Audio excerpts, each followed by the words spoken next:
У Паланській громаді вивчають питання відновлення освітнього процесу у дошкільних закладах. На сьогодні це обумовлено наявністю обов'язково бомбосховищ, тому реально можливо лише у 3 закладах. В громадах ставиться питання відновлення роботи поки що дошкільних закладів. І, на жаль, ми можемо констатувати, лише у Рудниківці є можливість, і в громах, як гімназія, яка має дошкільний підрозріз, є можливість. Але ця можливість повинна бути 100% забезпечена тою самою водою. І ми говорили ще Кочубіївський заклад, правда, пробігти там треба до 5 хвилин у приміщення, в укриття, і воно таке досить уже підготовлене. Заклад керівник разом із старостою попрацювали, провели туди води, провели опалення, тобто побілили приміщення. І, в принципі, на 1 вересня ми хоча б можемо подавати заявку. І, звичайно,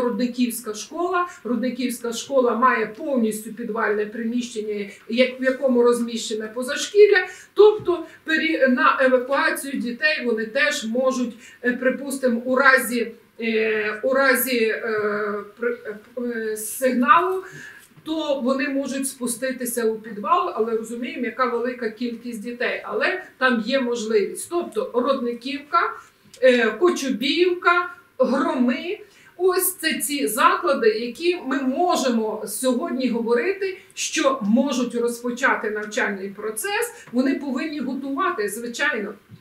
І таке відношення, пам'ятаєте, до цивільного захисту, яке було досить скептичне, і День цивільного захисту, і ті показові навчання, то верніше, то було 1 раз в рік, і багато хто з керівників відносився до цього скептично. Сьогодні цього робити не можна, і такі тренування повинні бути, тому що, ви знаєте, поки є загроза людям, поки ми ніби в такому спокійному відносно регіоні живемо, але сигнали повітряної тривоги ні в якому разі ігнорувати не можна. Головним критерієм при підготовчих роботах залишається безпека. Сьогодні пріоритет – створити безпечне середовище для організації навчально-виховного процесу всіх учасників – дітей, звичайно, і педагогічного колективу. Діти мають повернутися до навчання у школах та садочках, адже крім освітнього процесу, важливим залишається психологічний аспект. Працювати маємо.